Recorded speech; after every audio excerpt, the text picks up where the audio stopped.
오늘은 전도에 대해서 영어로는 프리칭이나 이반젤리즘 위드니스라고 하는데 말씀을 드립니다. 이 신약 성경에서 특별히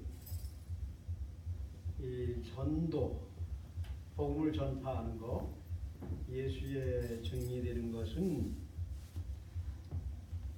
예수님도 우리들에게 모델을 보여주셨고, 예수님의 사도들과 제자들 그리고 초대교회 신자들이 우리한테 모델을 보여줬습니다. 가장 유명한 구절이 사도행전 1장 8절. 먼저 이웃인 유대나라, 이전에 예루살렘, 유대나라, 이웃인 사마리아, 그 다음에 좀 멀리 떨어진 땅끝까지 증인이 되는 거다, 이렇게 말씀을 했고, 전도에 있어서 가장 중요한 것은 성령의 역사로 된다. 사람의 계획이나 뜻으로 되지 아니한다는 것을 말하고 있습니다. 오늘 제가 한 7가지를 신약 성경에서 전도의 원칙을 말하는데, 첫 번째로는 개교회가, 개선교회가 그 지역 사회를 복음화하거나 전도할 책임이 있다는 거예요. 그래서 우리 교회가 여기 로스앤젤레스 교회가 세워졌으면은 여기에서 전도할 책임이 있는 것입니다. 그래서 우리가 때를 어떻든지 뭐든지 항상 이 지역에 전도할 수 있는 기회를 받으려고 해야 되고, 두 번째 원칙은 여기 미국은 지금 개인주의 문화가 있어서 1대1로 전도하는 거지만은 초대교회는 대개 오이코스, 가족, 식구, 집단 단위로 전도가 이루어졌다는 거예요.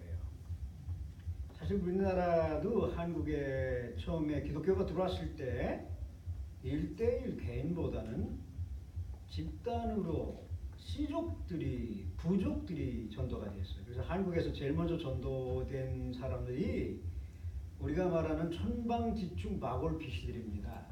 그리고 그 천민들, 동네 안에 못 들어오는 사람들이 고종 황제가 건은 아니지만은 건 비슷한 모자를 쓰게 해줘서 그들이 집단으로 돌아왔습니다.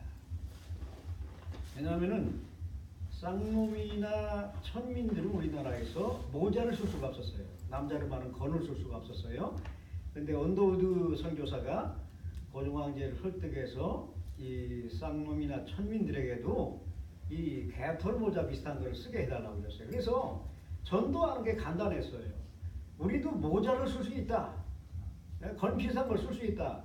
그래가지고 이 천민이나 천방지축 마골피시 지역 가면은 아주 때로 돌아왔습니다. 그래서 선교사가 역사서 보면 40만 명이 우리나라의 이 천방지축 마골피시하고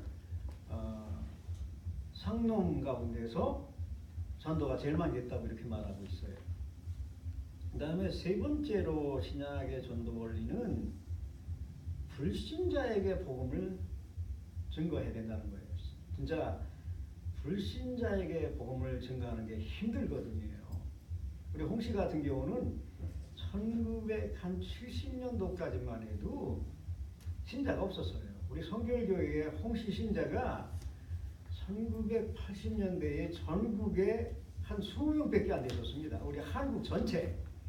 그 중에서 목사 5명, 교수 2명에서 7명은 목사와 교수고, 나머지 전체 다 합치야 한 14명 되는 사람만 우리 교단에 믿었었어요.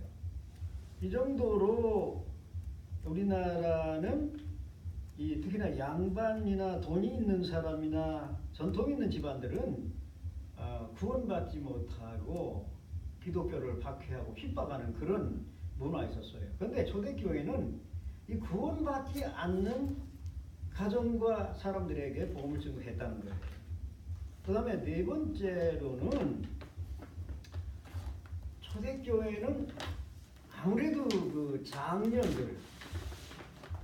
장년들, 어른들 중심으로 전도가 이루어졌던 게 사실이에요. 왜냐하면 유대나라 문화 자체가 어린애들은 숫자에 세지도 않는 그런 그 문화였고, 애들을 밖에 나가지 못하고 부녀들도 밖에 못 나가게 한 게 한국이나 중국이나 이스라엘이나 똑같았어요. 왜냐하면 동양 문화이기 때문에 여자들은 집에서 주로 있는 그런 문화이기 때문에 특히나 남자들에게 장년들에게 복음이 증거됐다 하는 것이 네 번째 원칙이에요.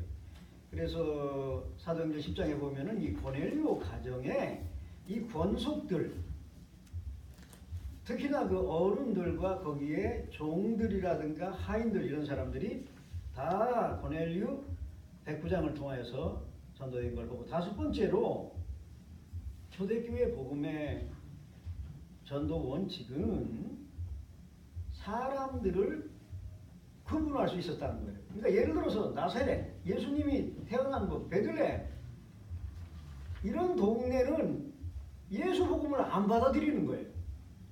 우리가 저 예수라는 사람을 어려서부터 자랄 때부터 알고 요셉의 자식인 것도 알고 목수인 것도 알고 다 아는데 그 동네에 가서 전도하면 먹혀 들어가지가 않아요. 환영을 하지 않아요.